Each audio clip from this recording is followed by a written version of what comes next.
તાપીમાં વ્યારાની sugar મિલના કમ્પાઉન્ડમાં હજારો cycle ભંગાર થયેલી હાલતમાં જોવા મળી રહી છે। વર્ષ 2023માં શાળા પ્રવેશોત્સવ લખેલું આ સાયકલો પર સ્પષ્ટ નજરે પડી રહ્યું છે, જેની સંખ્યા 1000ની આસપાસ છે। આ સાયકલો ગરીબ આદિવાસી વિદ્યાર્થીઓનું ભવિષ્ય બનાવવા માટે સરકારે ગ્રાન્ટ ફાળવી હતી, નહીં કે વૃક્ષો અને વેલા રોપવા ચડાવવા સાયકલો મંગાવવામાં આવી હતી। લોકોએ જે પણ જવાબદાર હોય તેની વિરુદ્ધ કાર્યવાહી કરવામાં આવે તેવી માંગણી કરી છે।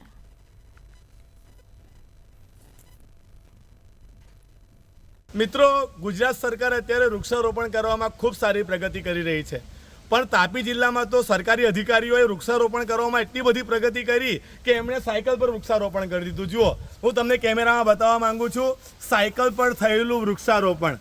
અહીં તમે જોઈ શકો છો, અનેક સાયકલો પર વેલા ઉગી નીકળ્યા છે, અનેક સાયકલો પર વૃક્ષો ઉગી નીકળ્યા છે।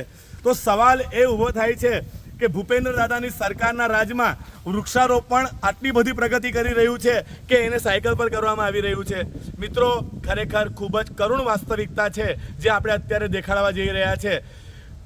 આદિવાસી વિસ્તારની દીકરીઓ ભણે, જે લોકો અપડાઉન નથી કરી શકતા કે અપડાઉન માટે જેમની પાસે સુવિધા નથી, એમને સરકારે સાયકલ આપી। આ સાયકલ આપવા પાછળનું એકમાત્ર કારણ હતું કે દીકરીઓના શિક્ષણનું સ્તર ઊંચું આવે, દીકરીઓ ભણી ગણીને સમાજનું નામ રોશન કરે, મા બાપનું નામ રોશન કરે। એના માટે ગુજરાતના ભૂપેન્દ્ર દાદાની સરકારે કરોડો રૂપિયાની ગ્રાન્ટ ફાળવી। નરેન્દ્ર મોદીજી જ્યારે આપણા દેશના માન્ય અત્યારના વડાપ્રધાન જ્યારે મુખ્યમંત્રી હતા ત્યારથી દીકરીઓને શાળામાં ભણતી દીકરીઓને વિનામૂલ્યે સાયકલ આપવાની યોજના શરૂ કરવામાં આવી। પણ અહીં આપ દ્રશ્યો જોઈ શકો છો, કેટલા કરુણ દ્રશ્યો આપને જોવા મળી રહ્યા છે કે સાયકલો જે છે એ સંપૂર્ણ ભંગાર થઈ રહી છે, અને આ ભંગાર થવા પાછળ જવાબદાર કોણ, એ સૌથી મોટો સવાલ અહીં ઊભો થાય છે। આ સાયકલો પર હું તમને બતાવવા માંગુ છું કે એકદમ સ્પષ્ટ રીતે લખેલું છે કે આ સાયકલો જે છે એ 2023 શાળા પ્રવેશોત્સવની છે, અને અત્યારે 2024નું પણ શાળા પ્રવેશોત્સવ પૂરું થઈ ગયું છે। તો સવાલ એ ઊભો થાય છે કે શાળા પ્રવેશોત્સવ પૂરા થઈ જવાને 1 વર્ષ જેટલો સમય થઈ ગયો, તો છતાં અત્યાર સુધી આ સાયકલો જે છે એ વિદ્યાર્થીઓને કેમ આપવામાં ના આવી? તાપી જિલ્લામાં આ સાયકલો વિદ્યાર્થીનીઓ સુધી પહોંચે એની માટેની જવાબદારી કોની હતી? વિદ્યાર્થીઓ સુધી પહોંચે એના માટેની જવાબદારી કોની હતી? આ સાયકલો આ કેમ્પસમાં, આ સુગર મિલ, વ્યારા સુગર મિલના કેમ્પસમાં ધૂળ ખાઈ રહી છે, તો એની માટે જવાબદાર કોણ?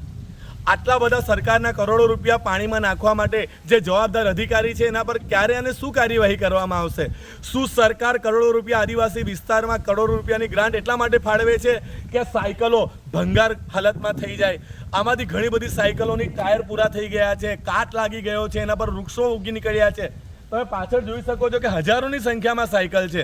તો હજારોની સંખ્યામાં સાયકલ જો વિદ્યાર્થીઓને આપવામાં આવી હોત તો ખરેખર કેટલાક વિદ્યાર્થીઓનું ભવિષ્ય બનતે, પરંતુ વિદ્યાર્થીઓ સુધી જાય એના કરતાં આ અધિકારીઓની ઉદાસીનતાના કારણે, એમની નિષ્કાળજીના કારણે આજે આ સાયકલ જે છે ભંગાર હાલતમાં આવી ગઈ છે।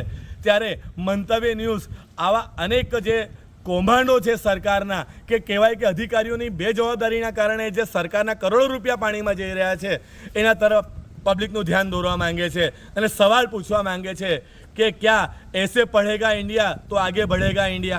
હું બિંદેશ્વરી શાહ, મંતવ્ય ન્યૂઝ તાપી।